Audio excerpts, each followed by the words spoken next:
Yes. Thank you, Mr. Fernandez. Chief Commissioner, there is no further evidence to be taken at this stage at the public hearing. What I will shortly turn to is a proposed timetable for submissions. But before I do so, Mr. Coffey has information to update the Commission. All right. Yes. Thank you, Mr. Coffey. Thank you, Chief Commissioner. Senior police officers have met in relation to this matter. I had instructions to let you know this yesterday, so I just want to be clear, it's not overnight as a result of the conversation that you and I had yesterday. The reason I didn't raise it is I needed to clarify some information about whether I was going to hand you a draft document. I unfortunately don't have that document. The short point is senior police have met, they have discussed this matter. There are a number of proposals that are to be advanced and presented to the Commissioner's executive team, hopefully next week, if not the following week. One of the reasons for the delay might just be about the availability of some of the substantive executive rather than just presenting it to acting executive members. That will then get corporate endorsement to be circulated amongst the organisation for feedback and consultation, and that takes into account the very important differences of metropolitan, say the Sydney Police Centre versus Blacktown, and then versus, as you recognised yesterday, regional versus rural, and then to come back. It's anticipated that a draft of some proposals will then be provided to the Commission, not specifically in accordance with this timetable, hopefully even in advance of that, to provide some opportunity for the Commission to give some feedback because it is a very important matter and the Commissioner of Police, although it hasn't happened as fast as I think everyone in this room would like, it is an important topic and it's moving forward.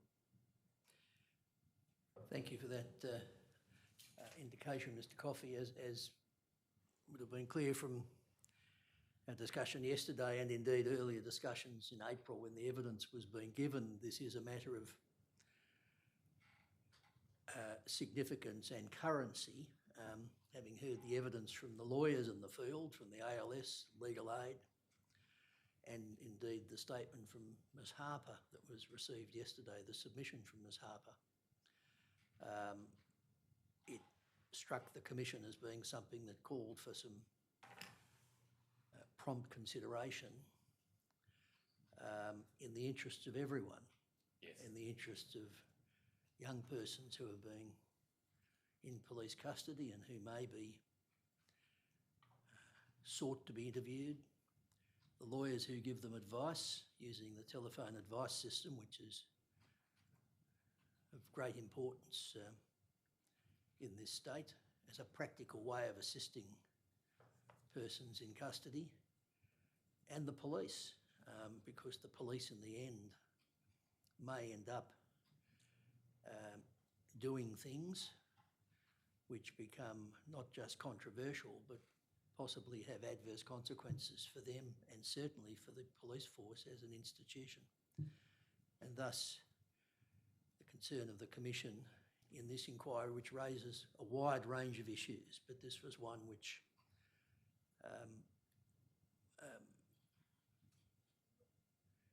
lent itself to a suggestion for some prompt action.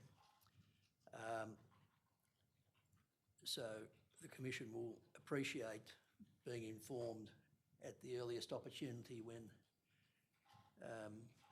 action along the lines that you all foreshadowed is taken. When you say it might be a little quicker than the timetable, just for those who may not be aware of it, the timetable that will be made shortly is Council assisting submissions by 23 June, submissions by all parties by 7 July, submissions and reply by Council assisting by 14 July. So just thinking of those dates, are you able to say approximately when you think there may be something that can be received by the Commission in documentary form about this?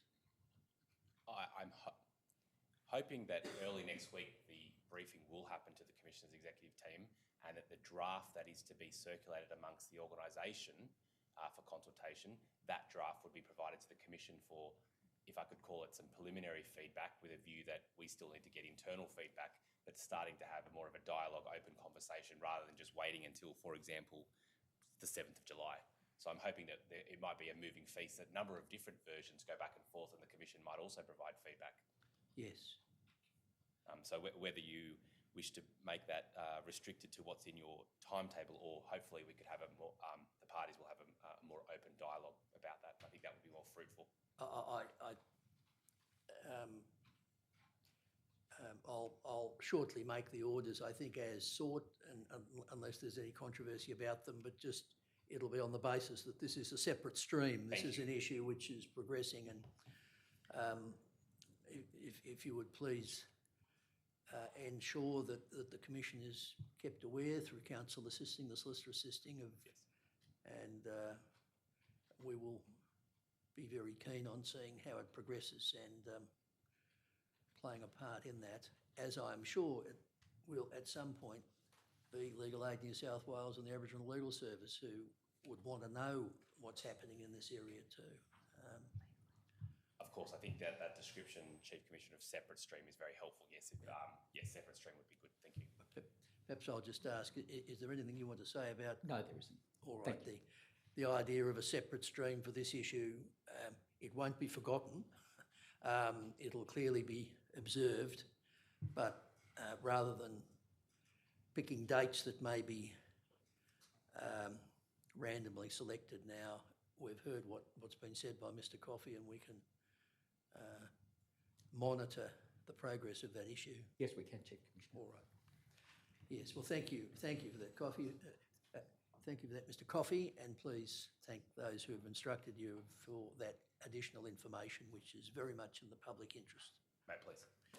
Chief Mr. Commissioner, Fernandez. I've circulated a proposed timetable to those present here. I do not understand there's any objection or amendment sought to those orders, so I do ask the Commission to make those orders. All right.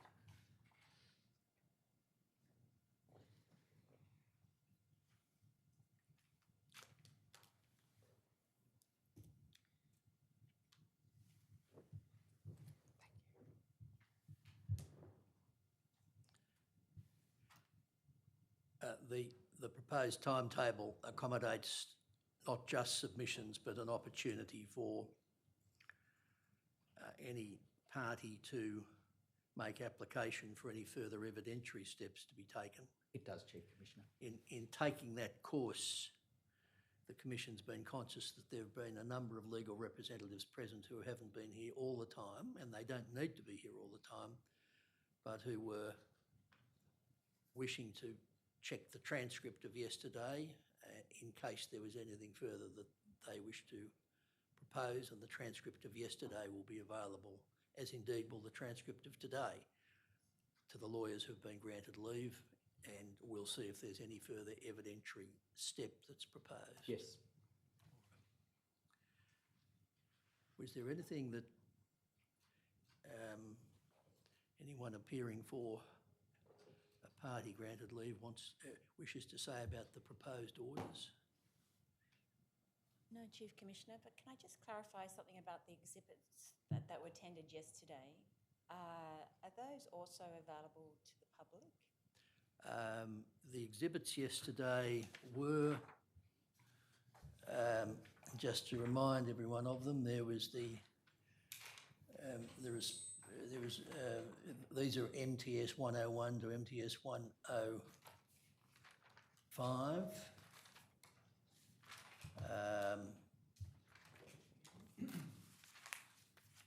The response from Chief Inspector Fishpool of 12 May. Sorry, just to hone it in here, I'm more particularly interested in the use of force manual. Use of force, which is MTS 105. Is there any issue about the use of force manual being publicly available? I'll be guided by Mr. Coffey because he did raise an issue about certain parts of it, Yes. and only certain parts were referred to in open hearing. Yes. I'll be guided by Mr. Coffey. I apologise, I meant to correct that yesterday. No applications made on behalf of the Commissioner of Police in relation to that document. All right. I'd proceeded on the basis that everything was tendered at the public hearing would be publicly available unless there was a specific order made. And so all the exhibits from yesterday, I think, are in that category. And as I observed at the time, we had a discussion about the use of force training material. There is, I think, a public interest in material of that type being known to the community in this state, unless there's a particular problem with a particular area. And I'm conscious that there may be in some areas for reasons associated with police methodology and such, a particular concern. But the use of force manual was expressed in quite general terms. And to understand the oral evidence yesterday, the use of force manual itself would need to be read and understood, including the diagram which has been used to assist in training. So that's a rather long answer to your question, that is a public exhibit and publicly available. Thank you, Chief Commissioner. All right. Now, is the remaining step in the public hearing then to make the proposed orders? So I'll proceed to do that now.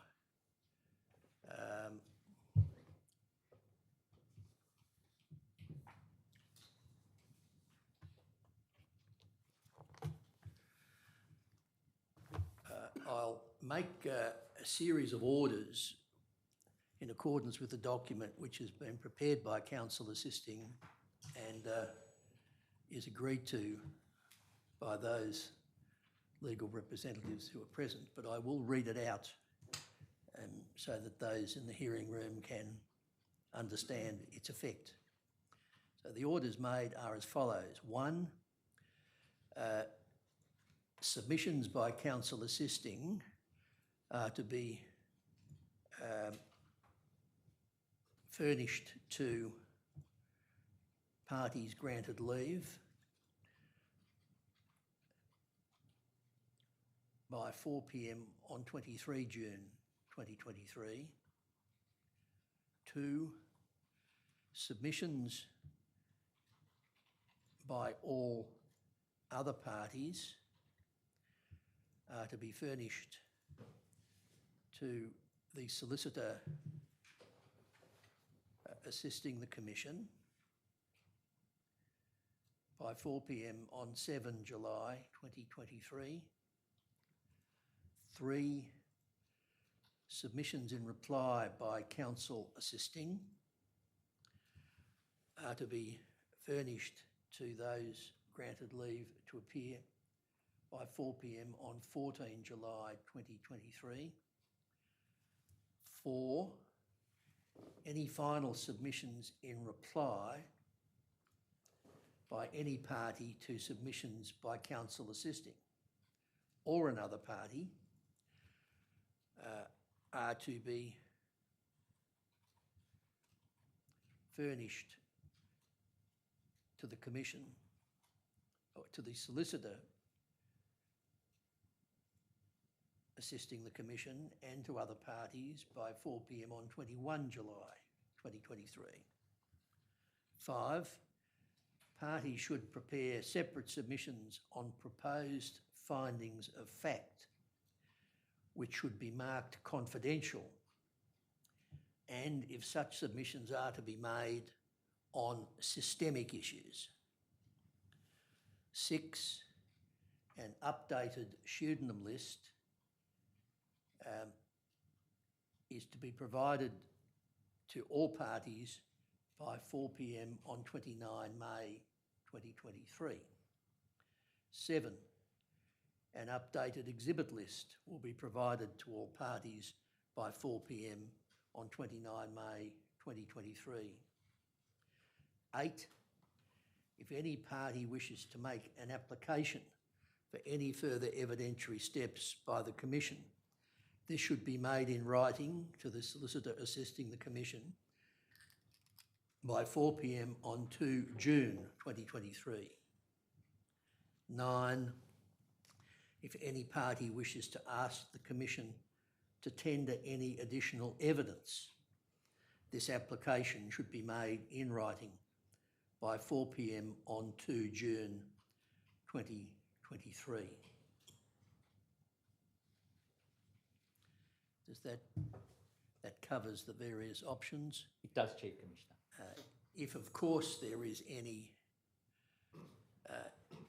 unexpected issue which arises, which may affect the capacity of any party to comply with the timetable, then written application could be made for any variation of the timetable, although it is very much in the interests of the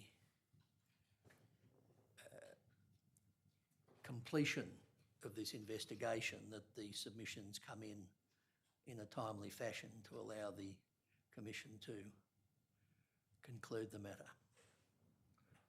Was there anything? Yes, Ms. Lee. I just wanted to clarify in terms of evidentiary steps, does that include the possibility of calling other witnesses? Well, I think if that was the case, yes. That's the sort of thing which is built into this. If it was suggested there were other witnesses who should be called, then it would be necessary for there to be a written application explaining who it is and why, with that to be done by 2 June. Okay, thank you, Chief Commissioner. That's the understanding of. That's so, Chief Commissioner. Yes. There have been, I think there was some correspondence earlier in the week which did invite an indication to that effect to be given by Wednesday of this week, but there will be an opportunity for that question to be considered. But obviously, if such a suggestion was to be made, the sooner we know, the better. Yes, Chief Commissioner. All right. Does that then, subject to any further listing, conclude the public hearing? It does, Chief Commissioner. All right. Yes, well, the public hearing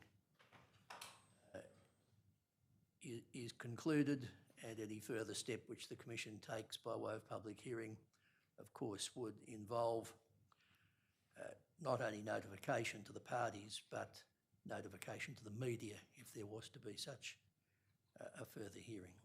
So the Commission will adjourn.